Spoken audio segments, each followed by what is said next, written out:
بسم الله الرحمن الرحيم الحمد لله رب العالمين الصلاة والسلام على سيدنا محمد وعلى آله وأصحابه أجمعين hurmatli jamaat assalomu alaykum va rahmatullohi va barakatuh. Juma muborak bo'lsin. Rabbimiz Alloh har bir oilaga baxt barakat bersin.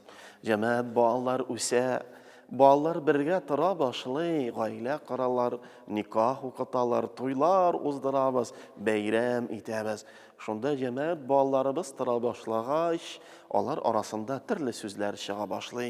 Mana erimgil ishdan da qaytmay yordamda etmay. Albatta jamaatul muslimin agarda oilaning boshi irod bo'lsa xotin qiz mo'yin. Ham hurmatli erlar, shu xotin qiz bizga jamaatul muslimin qil etib berilmagan. Shu bizning xotinimizda onun ota-onalarida bor. Ol da zo'r oilada o'sgan bola, ham oni da hurmatli erlar bizga ishonib amanat etib topshirdilar.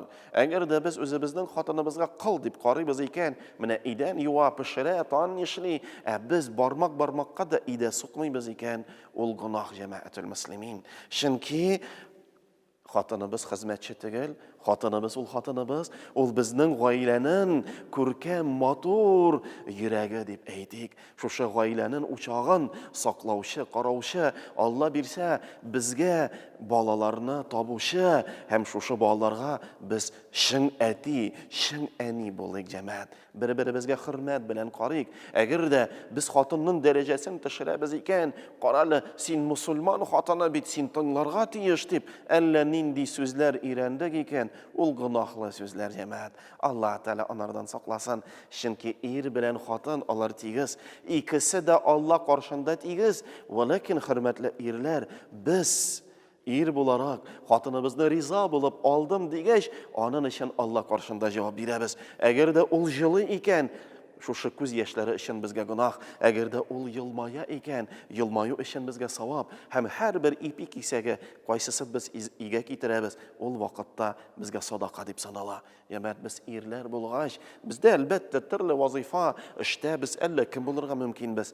Lekin xotinimiz uchun men xotinim bilan yurarga tegish, qaydir kinoga borarga tegish, xotinimga bo'lak berarga tegish. Mana hurmatli erlar, sizga so'rov, o'zimda oni beram. Oxirgi topqir biz xotinlarimizga, anilarimizga, opalarimizga qoshin bo'lak bergan edik. 8-mart ul yilga birgina jamoat ishrak shuni o'tik, ishlik ham jamaatul muslimin bolalar ishida biz shin ati bo'laylik. Chunki bolalarimizga telefon bo'lak etdik. Ham shu bola shu telefonga, planshetga, kompyuterga shumgan.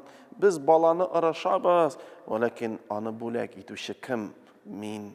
Shuna jamaatul muslimin bolalar bilan da azrak uramga chiqib, futbol o'ynab, boshqa ayberlarda bolalarimizga, oilalarimizga ko'rsatik.